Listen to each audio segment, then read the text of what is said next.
Hello fans of interesting and shocking stories. My name is Jezen from the Shocking Stories Time channel. Today I will tell you about a wise woman who did not put up with a selfish husband. Let's go. Jessica got the children into bed and headed to the kitchen for a cup of tea. She had a lot of housework to do lately, and her husband was staying late at work more and more often. Jessica sympathized with her husband and tried to relieve him of household chores, as he was the only breadwinner in the family.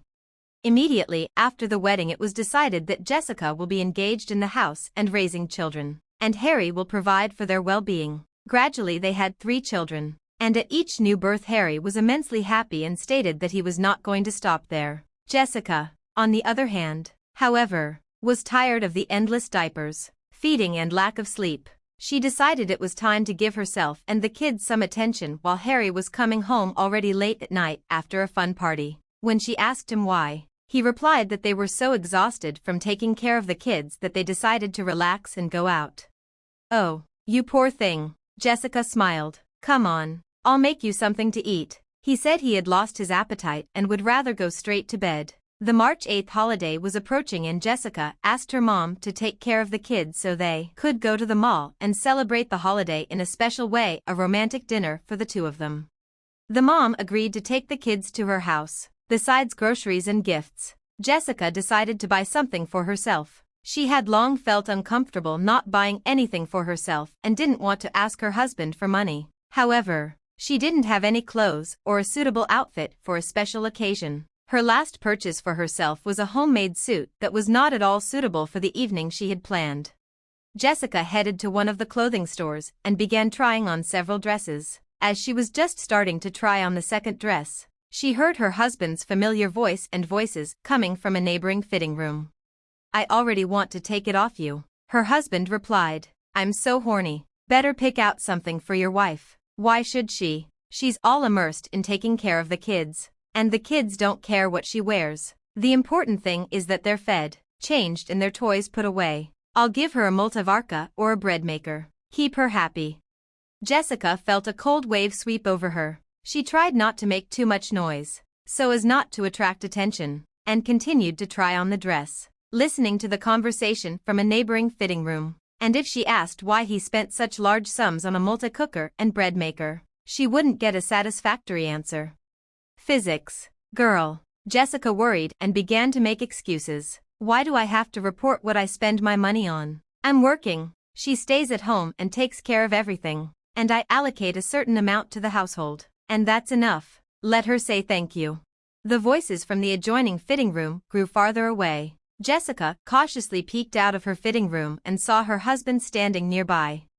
Her husband was standing at the register with some blonde woman and paying for his purchases. When he finished, he turned to her and, unashamedly, kissed the cashier on the lips. "Everything okay with you?" Jessica realized that she had been in the fitting room for quite some time, sitting on a small puff and staring at one point. Yeah, everything's fine," she replied, pulling back the curtain and handing the dress to the salesman. "I'll take it all home." After letting her mom go and putting the kids down for their afternoon nap, Jessica wondered what to do now after such a betrayal on her husband's part. She hadn't expected this turn of events, not only that he was cheating on her, but how he felt about her and what she was doing. In that moment, he questioned everything she did for the family, and wanted to run right away and file for divorce. But she told herself to stop and think. But is that the solution? He'll go off to his blonde girlfriend and I'll be left with the kids without a livelihood. Child support. They'll probably be pennies. And how will we live? The decision had been made. Harry wasn't staying late at work that day as usual. But in love, how are we going to live now? Jessica thought. The multi-cooker and bread maker won't be able to feed us. She was worried. But one thing was certain, he would want intimacy and she couldn't give it to him. She was disgusted at the thought of her husband getting everything from his mistress while Jessica wouldn't molest him. The next day she made a resume and sent it out to every possible company and agency. All that was left was to wait. Finally, the long-awaited answer came and she was invited for an interview at one of the companies where her husband was actively working. Jessica pondered for a long time whether she should go, but she decided it was worth a try after all. After asking her mom to babysit, Jessica went to the interview. After more than 2 hours of talking to the company's management, She was offered a good position with a flexible schedule and a good salary. Of course, the starting salary was not very high, but it was enough to support herself and the children.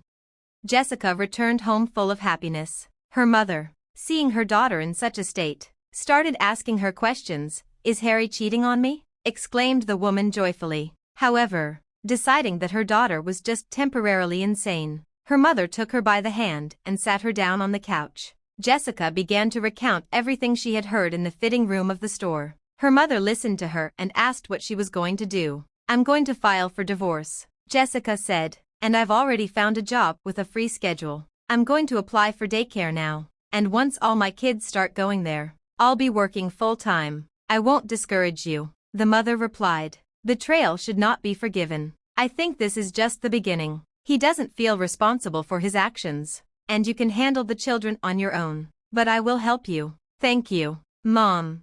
On March 7th, Harry came in again deep into the night. Jessica did not bother to ask him anything. Surprised by his wife's indifference, he tried to excuse himself. "I spent the whole evening with the boys." But Jessica didn't let him finish, ordering him to go to bed. The next day, when the woman fed the children breakfast in the kitchen, I solemnly presented her with a gift, a bread maker. "Here, dear, to make your housework easier," I said, and tried to kiss her. However, Jessica pulled away and didn't even pay attention to the gift. She got up from her chair and said, "I have a present for you too." Surprised, I followed her into the hallway. She pointed to 2 large suitcases and said, "I'm divorcing you. Now you don't have to make up lies hiding your adventures away." "How did I know?" I whispered, dumbfounded. "In the fitting room of the store when you were picking out your blondes." "Keep the gift, including the bread maker. I don't need it," Jessica said. I, angry and having lost my family because of my infidelity, got angry. "Do you feel sorry for me to have another woman? Beautiful, passionate and well-groomed, unlike you? You've even forgotten how to put on makeup, imprisoned yourself on children and living off me. I don't feel bad about spending it on someone else. I think it's necessary, and you shouldn't be counting my money. You're just sick of me spending it on someone else. You're just a mercantile sheep." "I'm not sorry," I said, annoyed. "Take it easy," Jessica replied. "Go away." The next day Jessica filed for divorce and requested alimony. A week later, someone knocked on the door. Standing on the doorstep was her mother-in-law. "Not great, SXA," she shouted. "You mercantile wretch. You kicked your husband out and now all you want from him is money. You should give up alimony. He doesn't have to pay them. He pays them to his children, whom he himself asked for." Jessica replied, "If he can't support his mistress, that's his problem. He's a parent just like me. And yes, what can you do? You had kids hoping you'd be on his neck for the rest of your life. But you won't. He'll ask his bosses to cut his official salary, and you'll get a pittance. You'll be back on all fours in no time. But that won't happen," Jessica said, pointing to the door. "Get out of my house." While no one called the police on her, she continued to swear angrily. A few months later, the children were given a spot in daycare, and another month after the youngest child started kindergarten, Jessica began working full-time. Greeting her, a familiar voice sounded. "Can we talk?" I apologized. "I have a lot of work to do," Jessica replied without raising her head. "Maybe we could have lunch together?" Harry suggested. Not moving away, Jessica lifted her head and looked at her ex-husband. He looked tired and haggard. She knew that his blonde girlfriend, the one he left him for, upon learning that half of his paycheck would go to child support, had dumped him immediately. But that didn't bother Jessica anymore. "No, Harry, we won't talk and we won't have lunch," she said. At this point, the story of Jessica and Harry's life ends. What do you think of this story? And what would you do if you were the main characters? Write about it in the comments. Thank you all for watching the video and see you soon.